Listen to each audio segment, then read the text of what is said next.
Hi there, we're back again with our flash photography tutorials, and our subject today is Nikon Speedlights. Last time I talked about using your on-camera pop-up flash as a wireless commander, and today I want to focus just on the Speedlights. So we'll talk about first the differences between the Nikon Speedlights, and then after we do that, I will spend some time actually taking pictures with the Speedlight mounted on the camera, and then we'll also take it off the camera. So let's get started. We don't really have much time. I'm going to talk about first, like I said, the differences between the Speedlights. Why? Because some of you might be looking at perhaps purchasing one, and obviously if you're looking at the Nikon line of Speedlights, it might be a difficult decision considering how many different features all of those units have. So let's quickly talk about that. There are 5 Speedlights that are currently available from Nikon. There's SB400, 600, 700, 800, and SB900. 400 is the cheapest one, and 900 is the most advanced, most expensive one. Actually, SB800, after 900 was released, is now out of production, so unfortunately you can't buy it new, but you can buy it used or maybe even new from a local camera store. So differences between the Nikon Speedlights. 400, I wouldn't even worry about it. I could spend hours and hours explaining why, but simply it's designed to be on the camera, and it's a very inflexible unit. So forget about the SB400, don't even look at it. Let's move on to SB600. The SB600, on the other hand, is a very capable unit.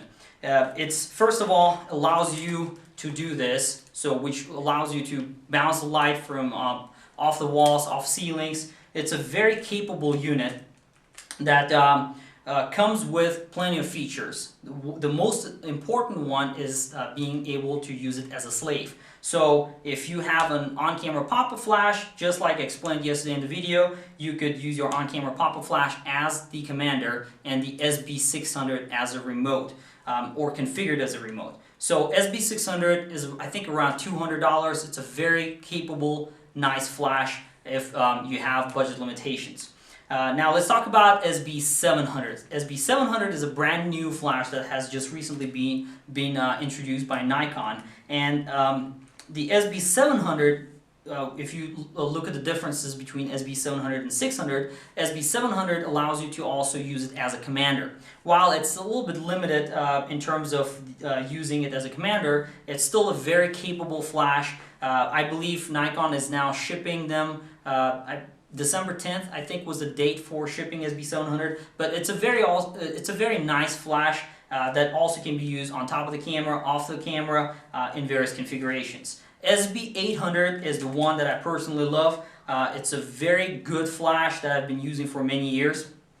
Unfortunately, it's discontinued now, so you cannot buy it new, but the SB800, there are a few things that some photographers really like about the SB800 when compared to SB900.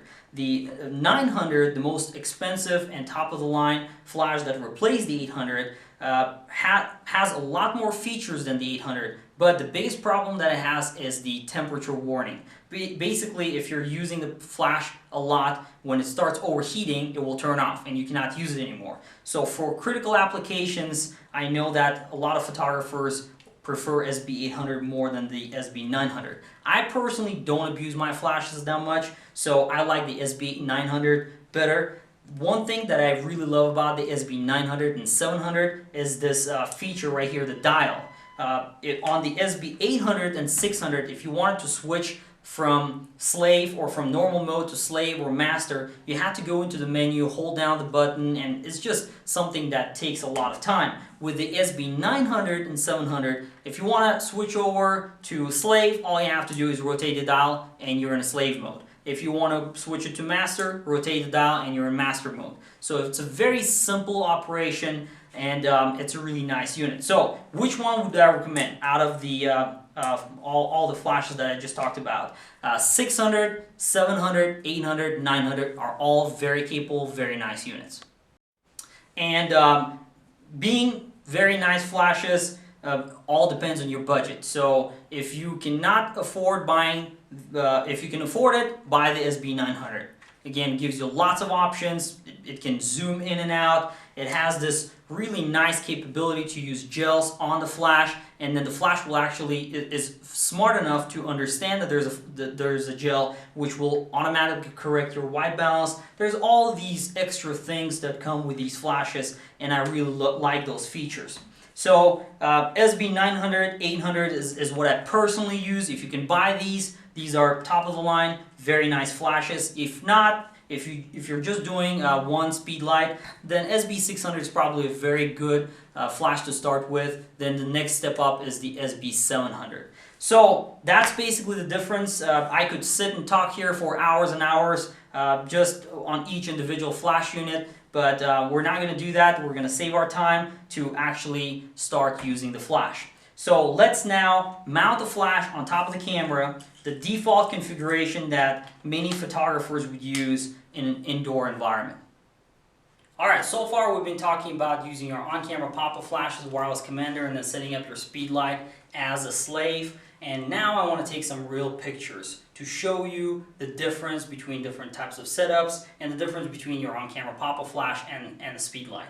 So for this particular situation, I'm going to ask my wife Lola to pose for me. She's my model today. Thank you very much, and let's get started. So the first thing you would do is use your on-camera pop-up flash if you don't have a Speedlight to take a picture. Let me take a picture. I know that a lot of you will be asking what I'm using and the types of settings I'm using. I'm using the Nikon D700 camera body full frame, and then the Nikon 50mm f1.4 G lens, great lens for these types of indoor shots. So in terms of the camera mode, I'm using manual. Whenever I shoot a flash, I always use manual mode. In this case, I'm using TTL for the flash. So if you remember from the previous video, whenever you shoot in TTL mode, the camera will automatically regulate that flash power on the flash. So I'm shooting 1/100th of a second at aperture f2. And as you can see, we set up some lights behind Lola just to imitate the Christmas tree. I know that a lot of you will be taking pictures of your family members during the holidays, so this is a great way to show how you can achieve that using different types of lights. So a very typical setup, I'm going to take a picture with pop-up flash directly firing at Lola. Okay, so let's get started. 1, 2, 3. Okay. So as you can see, the picture looks very it has a point and shoot feel to it. Lola is illuminated properly, but you can see the harsh shadows under her chin, and she's looking a lot brighter than the background. That's kind of the typical look you get with an on-camera pop-up flash. Okay, so now let's use a Speedlight.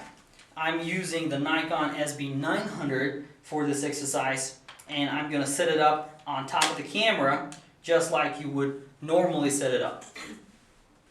In terms of the configuration, I'm just going to use TTL just like I did with the on-camera pop-up flash, and I'm going to point it like this. A very, like I said before, classic situation, just shooting the flash, harsh light, almost no different than the pop-up camera flash, but let's just see how it looks when I take a picture.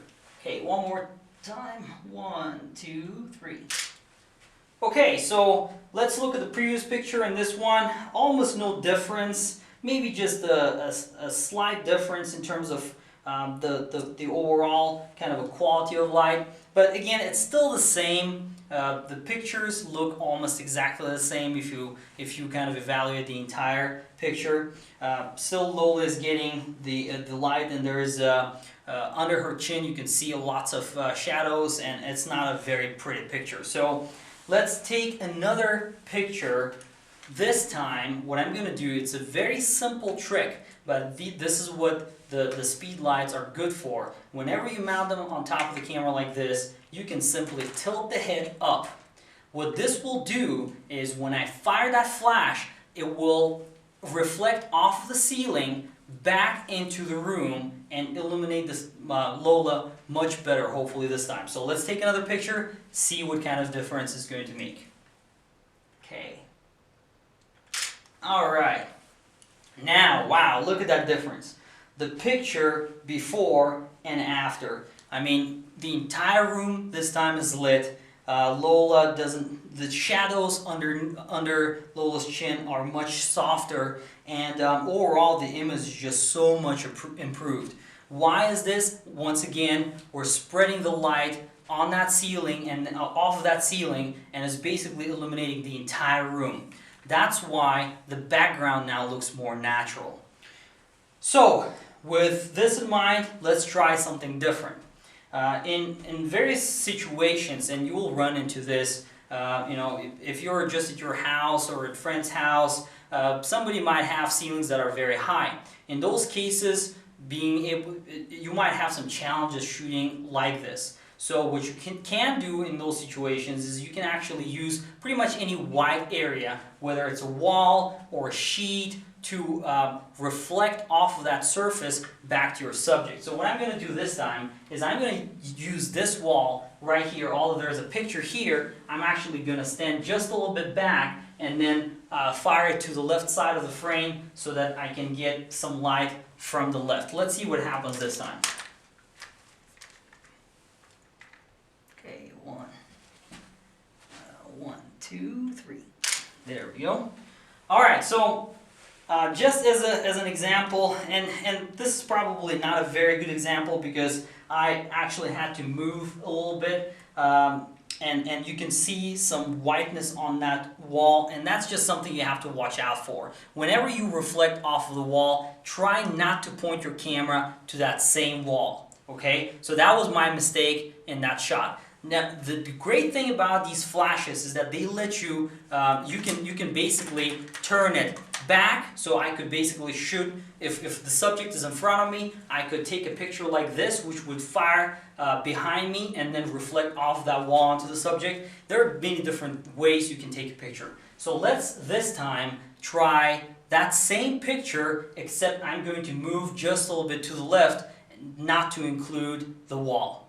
Okay, so this time I actually took down the picture because it was on the way, and I still want to take the shot right without including the wall in my frame.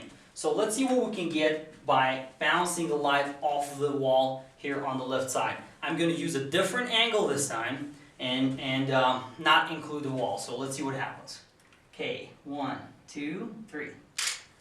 Alright, so as you can see, the image is very similar to that of when we used the ceiling. It's the light is evenly spread out, and although it's coming from the left side, it's kind of a really interesting, it gives a really interesting look to that picture.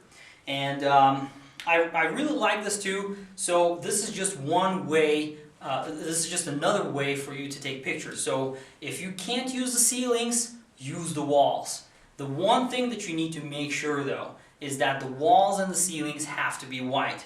So if you have a painted wall or a painted ceiling, then this is not going to work. If it's if the wall was painted in red, then you would see a lot of that red on the picture. So you want to make sure that at least it's okay if it's like gray or neutral, but not a specific color. So that's just something to keep in mind. My walls here are not white, they're more of a kind of a yellowish, slightly yellowish color, creamy color, and that works fine too. So, like I said, as long as it's more of a neutral color, you should be able to use that wall or the ceiling.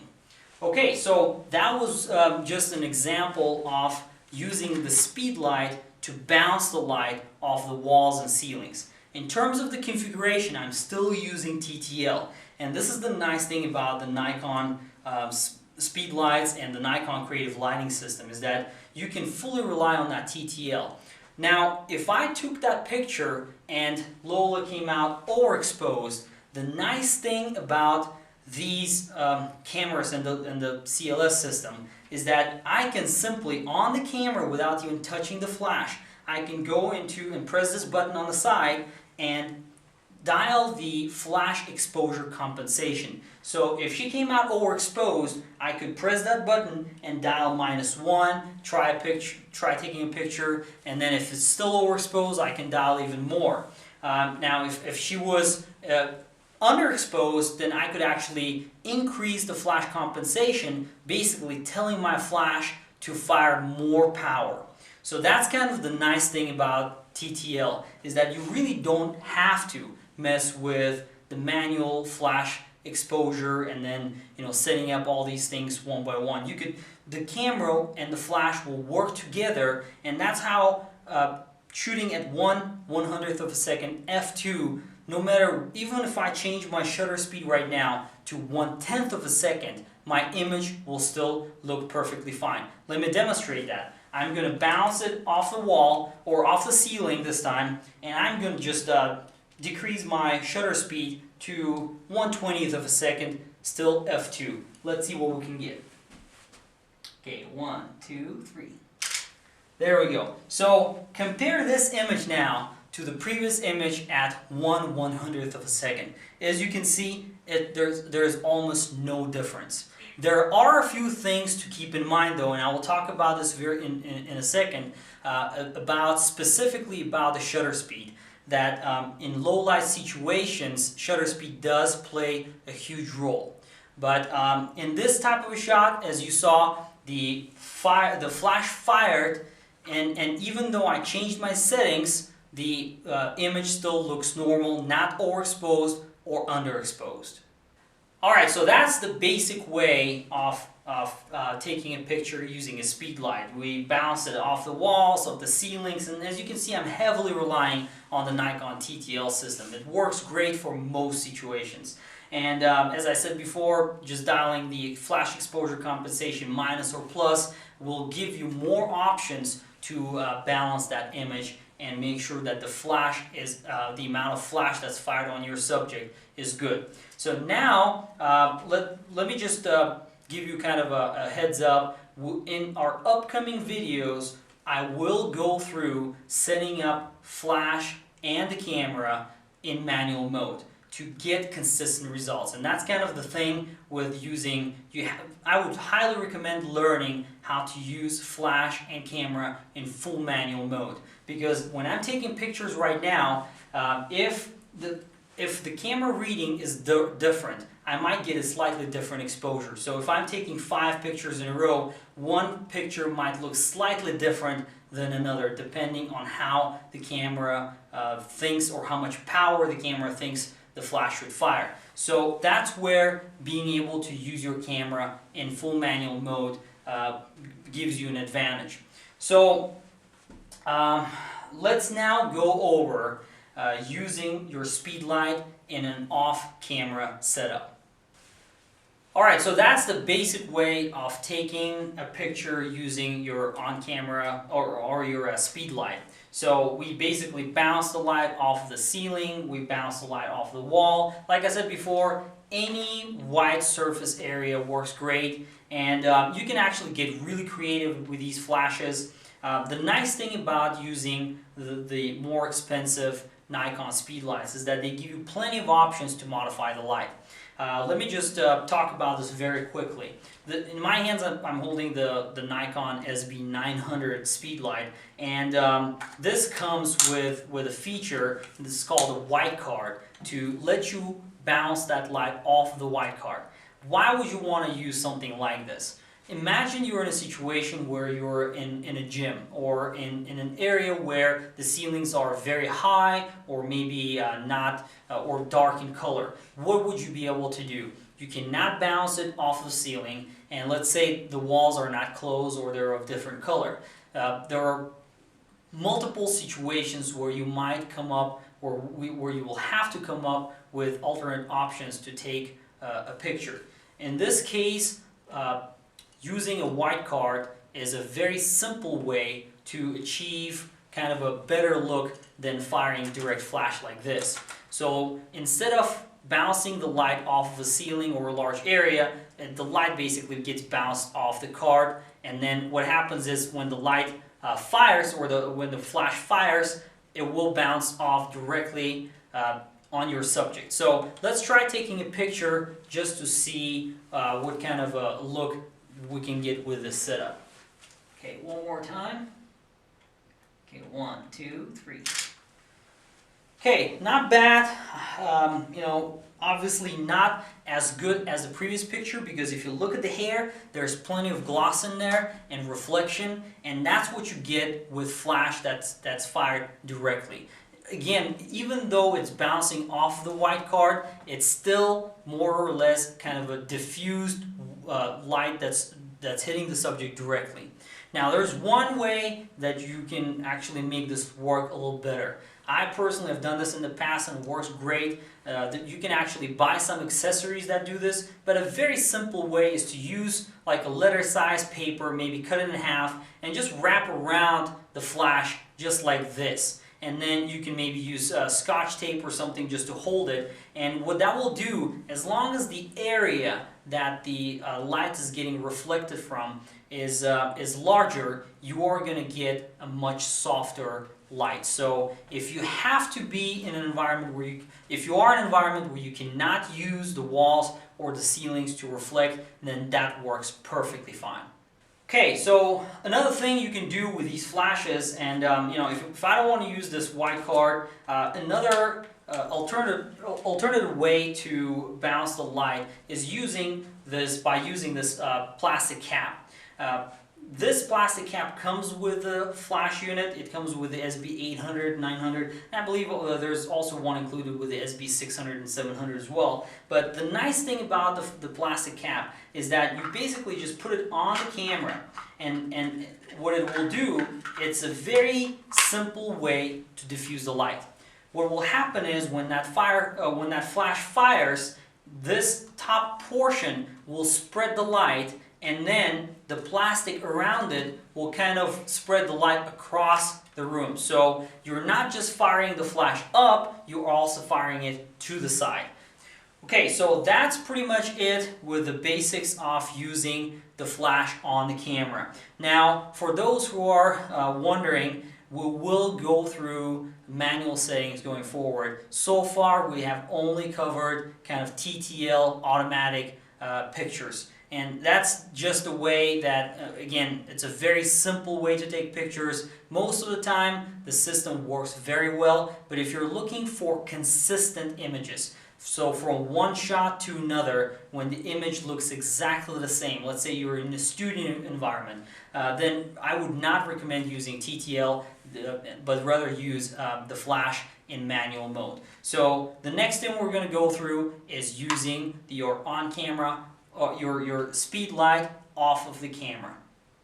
So far, I've shown you how to use the speed light on top of the camera to bounce the light off of the walls and ceilings. This time what I'm going to do is, from the previous videos of using your on-camera pop-up flash as a commander, I'm going to set up the camera as the commander, and I'm going to set up the SB 900 here as a remote. And what I'm going to do is I'm going to use a very simple umbrella setup, just shooting through configuration, and I'm going to place the speed light on the umbrella, and I'll show you what difference it makes when you take that flash off of the camera in a setup like this. So let me just do this very quickly. Like before, all I'm doing is just setting it to remote, group A, channel 1, and I'm going to mount it on this stand right here.